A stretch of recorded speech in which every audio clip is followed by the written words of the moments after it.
Also, a cool moment was informing your mother that this was taking place. How cool was that for you? Yeah. Oh, yeah. It was awesome. It was awesome. She was over in Winn-Dixie when I called her.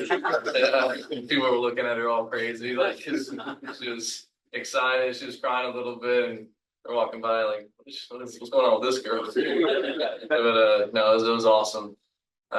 She was thrilled, and then I called my dad right after. He was excited. He's ready to go. He's got probably the whole state of Louisiana and Florida here. So awesome. And there's another guy from LSU who's in this town. I don't know if you had a relationship with Jayden at all, but have you heard from him at all? And you plan on going to see them and him to come and see you? Yeah, I just got shown a video of JD congratulating me on going to the show. So that's pretty awesome. He's a special player, special talent, and to be, in the same city again, it's pretty awesome, and hopefully get to see him down the road again and catch up. So Barry.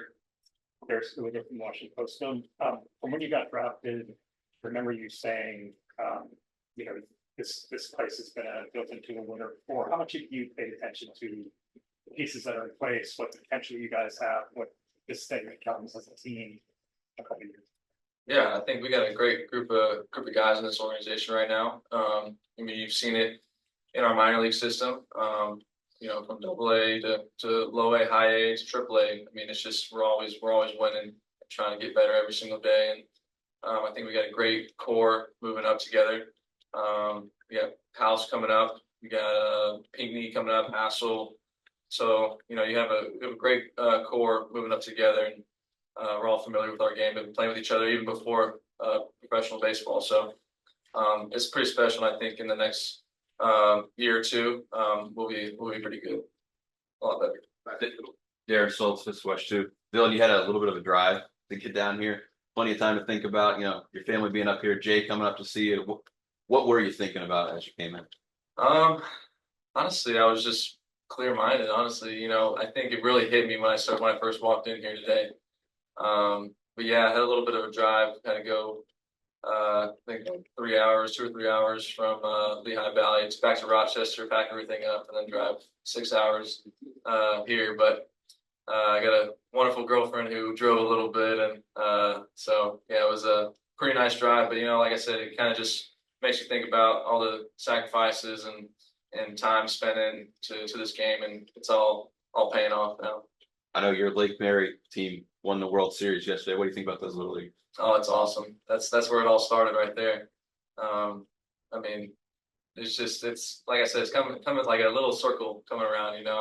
We drove right through Williamsport on our way here, so it was kind of weird. Like, it's kind of where I started. Little League, and Lake Mary ended up winning it, and it was kind of a cool moment. And now we're here, obviously. So, but no, I'm very happy that they won it, and congratulations to them. Brett Heist, WTOP, and I was wondering whether or not you have given much thought to what the transition is going to be like for you. From the minors to the majors. Have you talked to James about that? I haven't really talked to him much about it. I think that's what's a good thing about James, though, is that he never, no matter what level you're at, he's always even keel, and he's always, the game never changes for him. So I think, there's always going to be 4 bases and 2 foul poles. So I'm going out there and playing my game, and just swinging at strikes, taking balls, and competing out there, just controlling what I can control. Blanco and Madsen. You put up some really good numbers past couple weeks. So, Roger, just what's our thinking for you at the transition? Yeah, I think, like I said, just really controlling the zone, and I think as the year goes on too, I tend to get a little bit better just based off of history in college, and even high school ball. Just as the year goes on, I tend to get a little bit better. So August came around, and I was seeing the ball great, and was just able to put up some good numbers, but just trying to capitalize on it and try and carry it over here. Do you feel like you kind of elevate your game based on the level of competition you're playing against? I think so too. Yeah. Going to college too.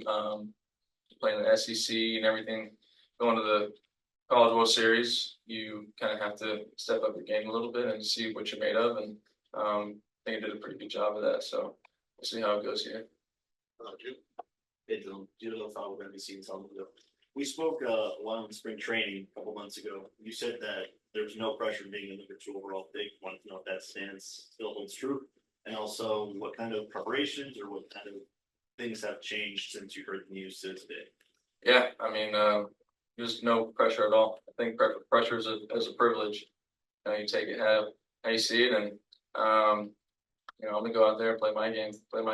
I just want to win every single day with these guys, and yeah, I'm gonna go out there and compete, control what I can control. But yeah, like I said, it's gonna be fun. I'm really excited out here.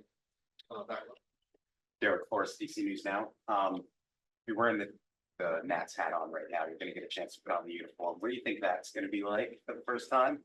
And Yeah, it's gonna be fun. I'm excited. It's a kid's dream to put on a major league uniform and go out there and compete, and it's gonna be a special day. I got a lot of friends and family here, and they've been along the ride and the journey with me. So I'm really excited to go out there and just compete out there and do what I've been doing since I was a little kid. to be on that fast track to get up to the big leagues in a year span. Just what does that mean? Yeah, it's great.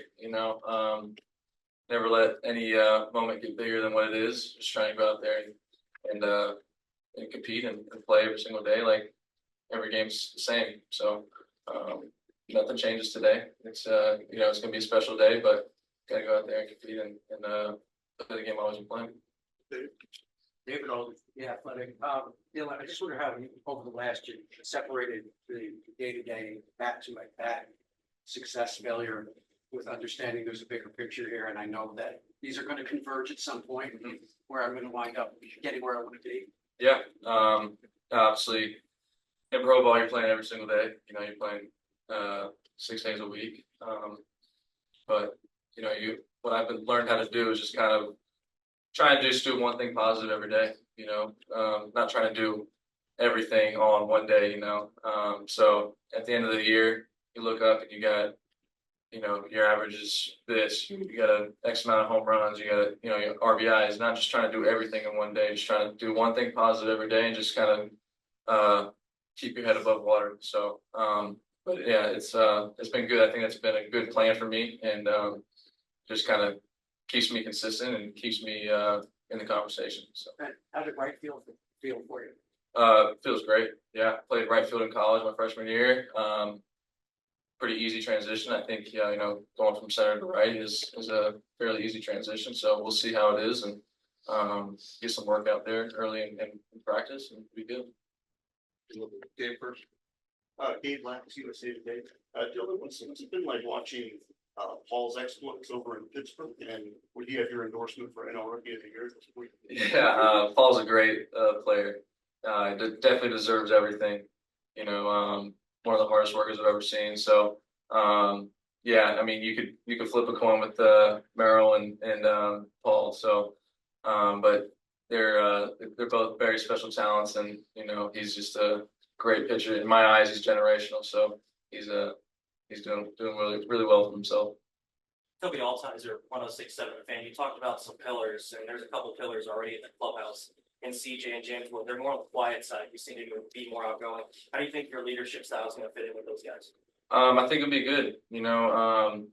When at college you learn how to get out of your comfort zone a lot, and really for me, if that's to be more vocal and to be led not just by example, but trying to get guys going more, then I'm open for that. And it's all about knowing your role at the end of the day. So if CJ's and Woody's role is to lead by example, then I have to get out of my comfort zone and have to lead by vocally. So like I said, I'm open to do that for sure. Dylan, now that you're here, what are your goals as a major league player, and how would you like to establish yourself as such? I don't really know what to expect, but what I do know is I'm a control what I can control, and that's being the best player that I can be every day and controlling my attitude and effort. And I just want to win every single day. That's my main goal.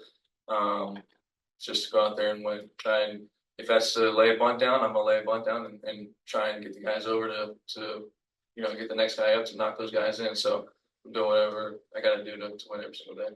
And you mentioned there's quite a big crowd tonight. Do you have an estimate of how many people are there for you? Probably maybe a little over 20 people.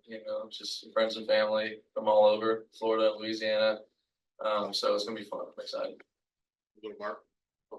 You mentioned the Lake Mary, is that literally the same program that you came up through? Yeah, it is. It is. I didn't play Little League in the Little League World Series, but played a little bit with that organization. And I went to Lake Mary High School, so that's my hometown. And so yeah, I'm just really happy for those guys. How far did you guys get? Like I said, I didn't play in the Little League World Series, or like I just kind of played like little rec ball with. That's where I started. So I was like playing a little rec ball and with the Little League team, and but yeah, just really happy for them again. Byron, and congratulations. It's a curve from Yankee sports. I mean, uniform numbers left. Was there any significance to the jersey number you got? I think it's 3. Yeah.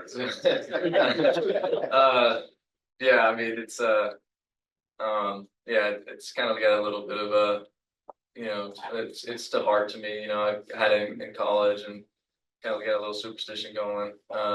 Had it in AAA. I had it, AA. So yeah, it's I'm excited, happy to have it still and keep it going. You talked about how much you worked with hitting, how much have you worked on your defense, your decision making, your throwing, like you said, center fielder, are you comfortable in all outfield positions? Yeah, definitely comfortable in all 3 outfield positions. Whether it's left, right, center, I'm open to it. I just gotta, work on it every day. And but yeah, I think throws have been great, been a lot better. Tracking the ball too, out and right and center, it's a little bit different, but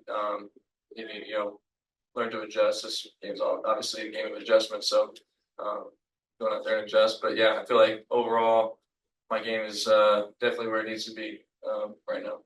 We'll finish with Chick. I don't know how many times you've been in this area, and I don't know how you came in, but if you see the Washington Monument, all that's around here, I mean, how does that strike you that you're going to be here in this nation's capital? Yeah, it's pretty awesome. I was telling some friends of mine, it's weird. Like, this is gonna be my job every day. They come walking in here, and I'm going to a major league stadium, and this is gonna be my job. It's kind of hard to wrap your head around, but it's gonna be awesome to kind of wake up every day and see all the monuments and the White House. I haven't been there yet, so hopefully go there one day. But yeah, it's pretty awesome to be here in the nation's capital. You win the title, you get to the White House. All right, I'll do that. Thank you, everybody. Thanks, Dylan. Welcome to the clubhouse now until 3:30.